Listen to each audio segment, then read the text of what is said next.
पङमा त सिक्यो एउटा भाइ चाहिँ पुरा इन्ट्रेस्ट गर्दो रहेछ अनि बस्तीकै केटाहरू अनि यो चाहिँ अर्को काम लाग्ने चाहिँ यहाँ एलआइसी त सबैले लाउँछ होइन अनि अब के छ पहिला चाहिँ अलैँची चोर्नेमा आउँछ है अलैँची चोर्नेहरूको लागि चाहिँ यो होइन अन्त यो चाहिँ अरिजिनली यो जुन चाहिँ बो छ यो चाहिँ स्ट्रङ बनाएको हुन्छ हेभी होइन यो अहिले जस्ट मोडल हो र यो चाहिँ सुतोङ सुटको लागि होइन अब अहिले सुतोङ पनि छैन अब कुनै पनि एनिमल बिग एनिमलको लागि होइन अनि यो चाहिँ यो जुन चाहिँ यसलाई चाहिँ यो पाराले यो जुन चाहिँ यो बो छ बोलाई यसरी फिट गर्नुहुन्छ यो हाल्नु यो एकछिन ल अलिकति यताबाट फिट अनि यो जुन चाहिँ एरो छ यो चोङमा चाहिँ के गर्छ यहाँ पोइजन लगाउँछ यहाँ पोइजन लगाएर यहाँनिर 4टा 5वटा एरो यसरी फिट गरेर आयो यो चाहिँ अहिले जस्ट टेबलमा छ नि एकदमै ग्राउन्डमै हुन्छ फिल्ड अनुसारले र यसको कनेक्सन यो हुन्छ यो चाहिँ टाइगर हिँड्ने बाटो जुन चाहिँ छ नि पात यसरी राख्छ हो र टाइगर यसलाई पछाडि हुन्छ जस्तै उसको यहाँ खाने राखिदिएको चाहिँ त्यो जहाँदेखि यसलाई टच गर्छ नि हो जग्गा चाहिँ यसलाई टच गरी यसरी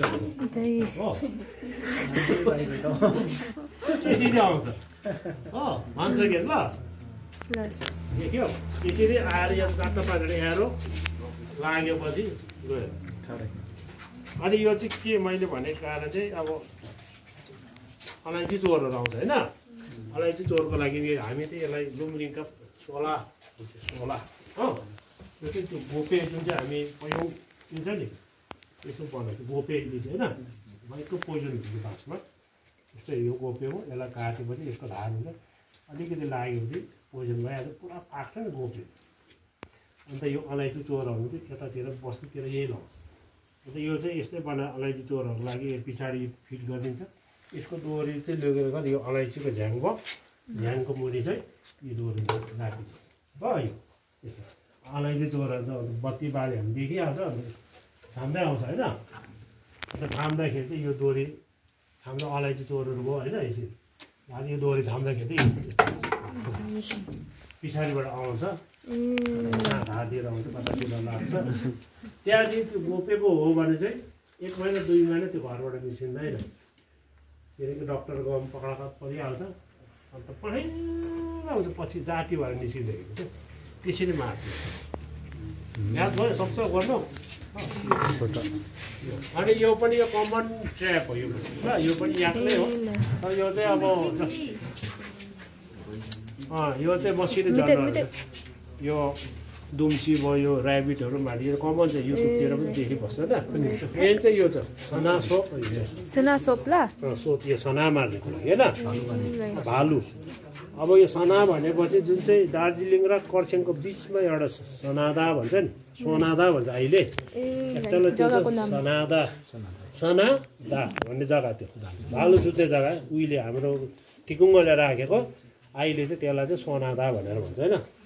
त्यसले गर्दाखेरि त्यो जग्गामा चाहिँ बेसी त्यहाँनिर परेको ब्याम्बो भारी पुरा मसिनो खालके